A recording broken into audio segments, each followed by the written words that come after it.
Hello मेरे दोस्तों, आज मैं आपके सामने लेके आया हूँ Indonesian horror movie cruise of the seven oceans. 2024 में ये फिल्म आई थी और ये काफ़ी अच्छी हॉरर मूवी है, आप जरूर देख सकते हैं।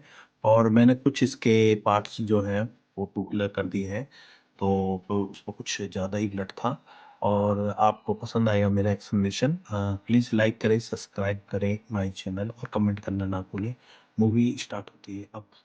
कहानी है कि इंडोनेशिया के एक बाजार में एक 100 साल पुरानी छोटी सी दुकान है जिसके मालिक दाशान बहुत भले और ईमानदार इंसान है और उनका परिवार भी बहुत खुशहाल है। लेकिन एक दुर्भाग्यपूर्ण घटना के आने से दाशान का पूरा परिवार मौत के श्राप में फंस जाता है।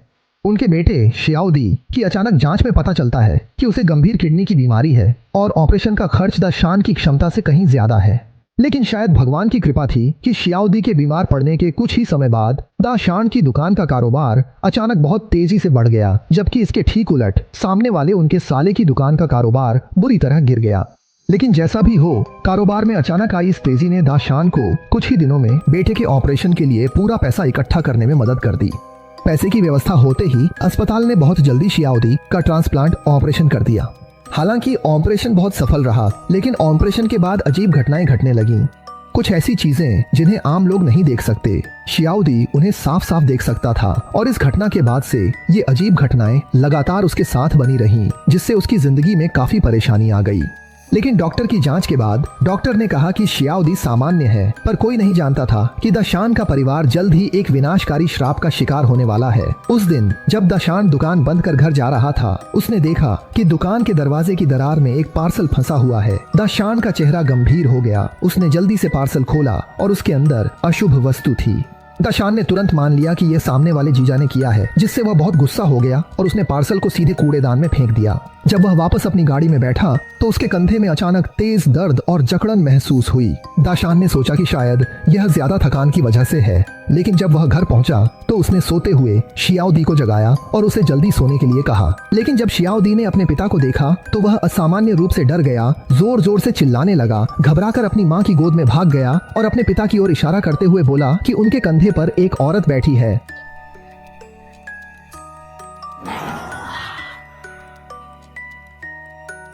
बेटे के इस तरह के अजीब व्यवहार के कारण दाशान ने उसी रात गांव के पुजारी को बुला लिया और आखिरकार पुजारी ने भी समस्या का पता लगा लिया। असल में दाशान के परिवार में जन्म से ही तीसरी आंख होती है और शियाउदी की वह आंख उस सर्जरी के दौरान अचानक खुल गई थी। दाशान के कंधे पर बैठी औरत बस बाजार से घर लौटते समय साथ आ गई थी, लेकिन अब उसे भगा दिया गया है। बाजार एक खरीद बिक्री की जगह है जहां तरह तरह की धोखाधड़ी, छुपाव और झूठी कस्में आम बात हैं। ऐसे गंदे और अशांत माहौल वाली जगहें निश्चित रूप से बुरी आत्माओं को अपनी ओर आकर्षित करती हैं। इसके बाद उसने दाशान को बताया कि शियाउदी की दिव्य दृष्टि बंद नहीं की जा सकती, लेकिन उसकी सीमा को छोटा किया जा सकता है। इससे वह केवल उन्हीं आत्माओं को देख पाएगा जो स्वेच्छा से प्रकट होना चाहती हैं। साथ ही उसने दाशान को चेतावनी दी कि शियाउदी को बाजार न जाने दे, क्योंकि वहां जो कुछ भी वह देखेगा उसे सहन करना उसके लिए मुश्किल हो सकता है। इस घटना के बाद दाशान का परिवार अगले कई सालों तक शांतिपूर्वक जीवन व्यतीत करता रहा। शियाउदी अब एक हैंडसम नौजवान बन गया था और उसके माता पिता ने उसके लिए एक छोटे भाई को जन्म दिया था। बड़े होने के बाद शियाउदी शायद साधु की चेतावनी भूल गया था। स्कूल की फीस लेने के लिए वह अकेले ही उस बाजार वाली गली में पहुंच गया। बाहर से वह बाजार चहल पहल और रौनकदार दिखता था। शाउडी की नजरों में वहां हर जगह राक्षस और भूत प्रेत भरे हुए थे। शाउडी डर के मारे भाग खड़ा हुआ। घबराहट में वह एक अंकल से टकरा गया। वह अंकल शाउडी से नाराज लग रहे थे और उसे माफ करने से इनकार कर दिया। इसी समय एक आंटी वहां आई और बताया कि उस अंकल की बेटी 2 हफ्ते पहले गुजर गई है, इसलिए उनका मूड ठीक नहीं है। उन्होंने शाउडी से कहा कि वह इसे दिल पर न ले। जब वह अपने पिता की छोटी दुकान पर पहुंचा तो देखा कि अब दाशान ने उसे एक सुपरमार्केट में बदल दिया था। हालांकि दाशान अब बहुत अमीर है, लेकिन जब वह शाउडी की ट्यूशन फीस देने के लिए अंदर गया तो वह बहुत सतर्क नजर आया। स्पष्ट है उस दरवाजे के पीछे पैसे से भी ज्यादा कीमती कोई चीज छुपी हुई है। शाम को जब दाशान दुकान समेटकर घर जाने की तैयारी कर रहा था, उसने देखा कि कुछ कौए पांख ही खड़े हैं और उसके पैरों के पास एक लाल डोरी से बंधा हुआ पैकेट पड़ा है। इस समय दाशान की सांस भी तेज हो गई। उसने घबराकर पैकेट खोला और अंदर जो था वह एक शिशु की हड्डियां थीं। ऊपर की कौएं भी झुंड बनाकर टूट पड़ी। ऐसा लग रहा था जैसे कोई भयानक घटना घटने वाली है। दाशान भी देर नहीं करना चाहता था। वह घबराकर जल्दी से अपनी गाड़ी में भागकर बैठ गया, लेकिन जैसे ही वह बैठा गाड़ी ऊपर नीचे हिलने लगी। अब दाशान और बर्दाश्त नहीं कर सका। वह गाड़ी से कूदकर बाहर निकल आया और जोर जोर से चिल्लाने लगा। यह तरीका वाकई कारगर साबित हुआ। आसपास का माहौल तुरंत शांत हो गया। इसके बाद उसने गुस्से में आकर उस पैकेट को फेंक दिया। लेकिन क्या यह सच में असरदार था? रात को जब दाशान सो गया तो वह सपनों की दुनिया में चला गया। इस समय वह हवा में तैर रहा था और उसके सामने एक जादूगरनी प्रकट हुई। वह जादूगरनी धूपदान उठाकर गहरी सांस लेती है और फिर दाशान को भी उसका अनुभव कराती है। ये सब होने के बाद दाशान का शरीर मरोड़ने और विकृत होने लगा। इसी समय असलियत में भी दाशान अजीब तरह से हवा में तैरने लगा। सुबह होने पर एक रात भर की परेशानी के बाद दाशान बेहद थका हारा और कमजोर नजर आया। लेकिन इसके बाद जो हुआ उसने परिवार वालों को डरा दिया। दाशान को अचानक खांसी आई और फिर उसने एक बड़ा खून का थक्का उगल दिया। इससे डरावनी बात यह थी कि उस खून में कीड़े मकोड़े मिले हुए थे। दाशान ये सब सहन नहीं सका और बेहोश गिर पड़ा। दृश्य बदलता है। दाशान को अब अस्पताल ले जाया, लेकिन डॉक्टरों ने जांच के बाद कहा कि सब कुछ सामान्य। दाशान को पता कि उसकी समस्या का हल अस्पताल में नहीं, वह यहाँ से जाने की जिद करने लगा। उस दिन छोटा बेटा घर में खेल रहा था। तभी कमरे का दरवाजा अजीब तरीके से धीरे धीरे खुल गया और दरवाजे के बाहर भी एक पैकेट रखा हुआ था। जिज्ञासा के कारण छोटा बेटा बाहर चला गया और जमीन पर रखा पैकेट उठा लिया, लेकिन उसके अंदर भी एक शिशु की हड्डियां थीं। इसी समय आंगन में हर जगह शिशुओं की हंसी गूंजने लगी। छोटा बेटा डर के मारे जल्दी से वापस कमरे में भाग गया। नतीजा ये हुआ कि रात होते होते छोटे बेटे को बुखार आ गया। आधी रात के समय छोटी दी रसोई में आई ताकि अपने भाई का बुखार कम करने के लिए कुछ बर्फ ले सके। इसी दौरान पास की दीवार पर एक राक्षस की परछाई दिखाई दी जो पिता के कमरे की ओर बढ़ गई। इसके बाद पता नहीं कैसे दासान अचानक उठकर बैठ गया और उसके मुंह से एक विशाल कीट उड़कर बाहर आ गया।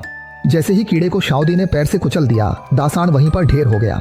लेकिन इससे भी डरावनी घटना छोटे बेटे के साथ घटी। जैसे ही शाउदी ने आपातकालीन कॉल काटी, छोटे भाई ने कमरे में जोर से चिल्लाना शुरू कर दिया। जब शाउदी वहां पहुंचा तो उसका भाई दर्द से अपनी आंखें पकड़कर बैठा था और फिर उसकी आंख, कान, नाक और मुंह से खून बहने लगा, जो बेहद डरावना था। इसके बाद उसके सीने से एक कांच का टुकड़ा बाहर निकल आया और लगातार नीचे की ओर खिसकने लगा, जिससे उसके छोटे भाई का पेट फट गया। एक ही रात में दासान के परिवार पर यह दुर्भाग्य टूट पड़ा। छोटे बेटे की रहस्यमय तरीके से मौत हो गई और दासान भी कोमा में चला गया। घटित हो रही इन अजीब घटनाओं ने शाओदी को यह मानने पर मजबूर कर दिया कि उसके परिवार पर किसी तरह का जादू टोना किया गया है। इसीलिए वह रातों रात अपने बचपन के उस तांत्रिक को बुला लाया। तांत्रिक ने आते ही देख लिया कि दासान के घर पर जादू टोना किया गया है, लेकिन उसने ऐसा टोना पहले कभी नहीं देखा था।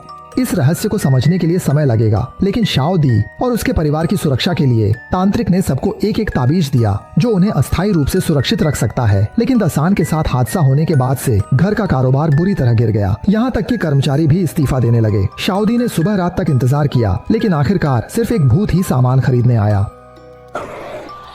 होश में आते ही शाओदी ने देखा कि वह महिला आत्मा सीधे उस अंकल की दुकान में चली गई। सच्चाई जानने के लिए शाओदी भी उसके पीछे पीछे वहां पहुंच गया। पर्दे के पीछे की परछाई को देखते हुए शाओदी धीरे धीरे आगे बढ़ा और एक झटके में पर्दा हटा दिया। अंदर वहां दासू की बेटी की आत्मा की तस्वीर रखी हुई थी। इत्तेफाक से उसी समय अंकल वापस आ गया। उसने शाओदी को जोर से पकड़ लिया और बार बार कहने लगा कि दासान ने ही उसकी बेटी को मारा है। आखिर इस बात का मतलब क्या है? दूसरी ओर एक तेज आग का गोला दासान के घर में घुस गया और उसी समय न मई के हाथ में बंधा ताबीज अचानक टूट गया। ठीक उसी वक्त बेटी शाओमई का ताबीज भी तुरंत टूट गया। छत से चरमराने की आवाज आई। दामई उस आवाज का पीछा करते हुए बाहर आई और उसने भी दरवाजे पर एक पैकेट देखा। ऐसा लगता है कि जो भी इस पैकेट को खोलता है उसका अंजाम अच्छा नहीं होता। वाकई आंगन में अचानक तेज आंधी चलने लगी। दामई पैकेट छोड़कर तुरंत अंदर भाग गई। ठीक उसी समय शाओदी भी वापस आ गया। जब उसने जमीन पर रखा पैकेट देखा और उसे छूने ही वाला था, तभी उसका ताबीज भी अचानक गिर गया। इससे शाओदी को कुछ गड़बड़ का एहसास हुआ और उसने तुरंत एक तांत्रिक को बुलाया। तांत्रिक ने देखने के बाद बताया कि यह चीज पूर्वी इलाके से आई है। फिर उसने उसे पैक करके अपने साथ ले जाने का फैसला किया ताकि वह उस पर और शोध कर सके। जाते जाते उसने शाओदी को चेतावनी भी दी कि अगर फिर कभी ऐसी कोई चीज दिखे तो उसे बिल्कुल न छुए। लेकिन शाओदी को जैसे ही कुछ याद आया, वह गुस्से में कार लेकर वहां से चला गया और सीधे अपने मामा के पास पहुंच गया। असल में शाओदी को लगा कि उसके मामा उसके पिता के अच्छे कारोबार से जलते हैं, इसीलिए उन्होंने उनके परिवार के खिलाफ बुरा सोच लिया। लेकिन मामा की अगली बातों ने शाओदी की सोच ही बदल दी। जब वे छोटे थे, मामा और दाशान के संबंध अच्छे थे, लेकिन बाद में शाओदी को गंभीर बीमारी का पता चला। ऑपरेशन के खर्च के लिए पैसे जुटाने के लिए दाशान ने जोखिम उठाया और स्थानीय प्रसिद्ध डी मास्टर से संपर्क किया। दाशान ने उस व्यक्ति के जादू टोने से छोटे दुकान का कारोबार अच्छा कर दिया और ऑपरेशन के लिए पैसे इकट्ठा कर लिए। बाद में जीजा ने समझाया कि ज्यादा लालच न करो, वरना बुरा परिणाम भुगतना पड़ सकता है। वास्तव में अनहोनी हो ही गई। दामाई के पेट में अचानक तेज दर्द हुआ और उसे तुरंत अस्पताल ले जाया गया। आखिरकार डॉक्टरों ने दामाई के पेट में बड़ी मात्रा में कीलें पाई। दाशान जानता था कि जरूर किसी ने बुरा किया है, इसीलिए वह फिर से दी मास्टर के पास गया। चूंकि दाशान का कारोबार बहुत अच्छा चल रहा था, इसीलिए दूसरों की जलन होना स्वाभाविक था, और वह व्यक्ति कोई और नहीं बल्कि वही अंकल था जिसे शुरुआत में शाओदी ने टक्कर मार दी थी। ये सुनकर दाशान बहुत गुस्सा हो गया और तुरंत ही बदला लेने का फैसला किया ताकि अंकल भी दामाई के दर्द का अनुभव कर सके। लेकिन इस बार दी मास्टर से गलती हो गई और श्राप अंकल की बेटी पर जा गिरा। ज्यादा समय नहीं बीता था कि बेटी ने अपने शरीर में अस्वस्थता महसूस की और फिर उसकी गर्दन में कई ताबूत कीलें उगाईं। आखिरकार बेटी सीधे उस बड़े पेड़ के सामने मर गई। शायद दाशान के साथ जो कुछ भी हुआ वह उसी अंकल की बदले की भावना का नतीजा था, लेकिन ये सब सुनने के बाद भी शाओदी को यकीन नहीं हुआ कि उसके पिता किसी को नुकसान पहुंचाने के लिए काला जादू इस्तेमाल कर सकते हैं। इसके बाद मामा ने सीधे तौर पर ठोस सबूत पेश कर दिए। शाओदी आधे अधूरे विश्वास के साथ अपने पिता के दफ्तर पहुंची। जब उसने उस बंद दरवाजे को खोला तो वह एकदम स्तब्ध रह गई। अंदर एक पूरी तरह काला अलमारी रखी थी और अलमारी के अंदर रखी चीजों ने भी साबित कर दिया कि मामा ने झूठ नहीं बोला था। शाओदी को अंदर रखी एक किताब में भी दी मास्टर का पता मिल गया। उसे लगा कि अब उसके पिता की मदद हो जाएगी, लेकिन जब वह दी मास्टर के घर पहुंची तब उसे पता चला कि पहले दाशान की मदद करने के लिए दी मास्टर खुद भी विपरीत प्रभाव का शिकार हो गए थे और अब वे खुद भी मुश्किल में हैं। शाओदी को केवल एक सुराग मिला, वह यह कि उस अंकल ने जिस व्यक्ति को ढूंढा है वह बहुत शक्तिशाली है। उस व्यक्ति ने जावा देश के 7 समुद्री तटों पर अलग अलग वेदी स्थापित की है जिससे बना जादू उच्च स्तर का है और हर वेदी की रक्षा के लिए एक दुष्ट आत्मा तैनात है। इस तरह के जादू को तोंगलिंग ऊगु शाप कहा जाता है। इसी समय तोंगलिंग ऊगु शाप से बुलाए गए दुष्ट आत्मा ने भी दामई पर हमला करना शुरू कर दिया। देखा गया कि उसका पेट लगातार बड़ा होता जा रहा था और कुछ ही देर में उसके पेट से एक मोटी रस्सी बाहर निकल आई जो उसके बड़ी आंत को भी खींचते हुए बाहर ले आई। यह दृश्य बेहद क्रूर था। लगातार कुछ दिनों में घर में 2 लोग मर गए। शाओदी जानता था कि उनके पास अब ज्यादा समय नहीं बचा है, इसलिए माँ का अंतिम संस्कार करने के बाद उसी रात वह एक तांत्रिक को बुला लाया। दुष्ट आत्मा का अगला निशाना शायद दाशान ही होगा। अच्छी बात यह है कि अब वे शाप का नाम जान चुके हैं। शाप को समाप्त करने के लिए बस समुद्र तट के पास के 7 अलग अलग स्थानों का पानी इकट्ठा करके दाशान पर छिड़कना होगा, जिससे शाप पूरी तरह से शुद्ध हो जाएगा। 5 दिन बाद दाशान का जन्मदिन है और शुद्धिकरण की रस्म उसी दिन पूरी करनी होगी।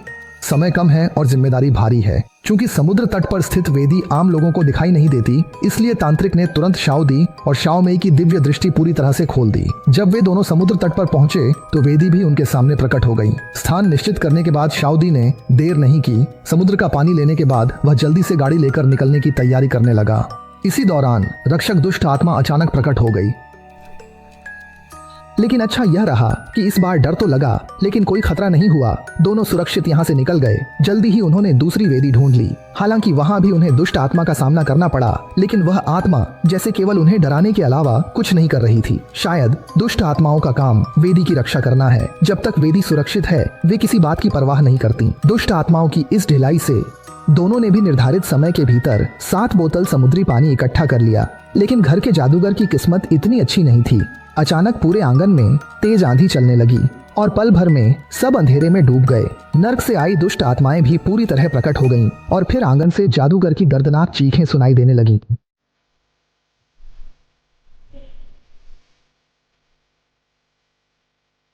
अब तो सब खत्म हो गया। लगता है खुद भी इस मुसीबत से नहीं बच पाएंगे। जैसा कि अंदेशा था, दुष्ट आत्मा अब पीठ पीछे आ चुकी थी और मामा का सामना एक क्रूर अंजाम से होने वाला था। दुष्ट आत्मा ने सीधे मामा का दिल निकाल लिया और फिर उसे खा भी लिया। जब शाओडी और बाकी लोग वापस लौटे तो उन्होंने मामा की लाश देखी और साधु की दर्दनाक हालत भी देखी। शाओडी जानता था कि अब आगे सिर्फ खुद पर ही भरोसा करना होगा। भले ही दिल में बहुत डर था, लेकिन वे फिर भी कमरे में गए ताकि एक बार फिर से विकास की प्रक्रिया पूरी कर सकें। लेकिन दुष्ट आत्मा इतनी आसानी से उन्हें छोड़ने वाली नहीं थी। इसी दौरान अचानक लाइट चली गई। जैसे ही शाओडी बाहर टॉर्च ढूंढने गया, दुष्ट आत्मा सीधे शाओमेई के पीछे आ गई।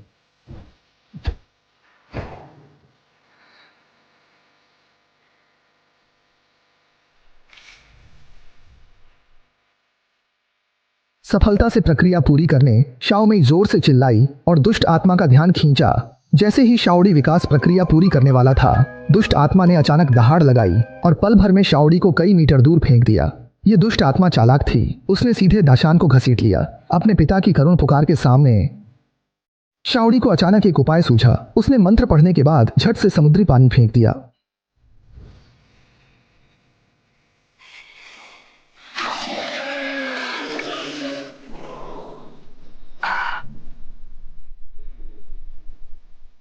जैसे ही दुष्ट आत्मा आग में गायब हुई, अंकल के यहाँ भी कुछ अजीब हुआ। बेटी के संकट के समय जली मोमबत्ती अचानक बुझ गई, जिससे उन्हें भी अनिष्ट का आभास हुआ और वह जल्दी से उस जादूगर के पास पहुंच गए। उस समय वह जादूगर अपना सामान समेटकर भागने की तैयारी कर रहा था, क्योंकि उसने जो जादू किया था अगर वह टूट जाता, जादू करने वाले को ही इसका उल्टा असर झेलना पड़ता है। जैसे ही रोशनी बुझी, गायब हुई दुष्ट आत्मा वहां प्रकट हो गई और आखिरकार अपने किए का बुरा परिणाम उन्हें खुद ही भुगतना पड़ा।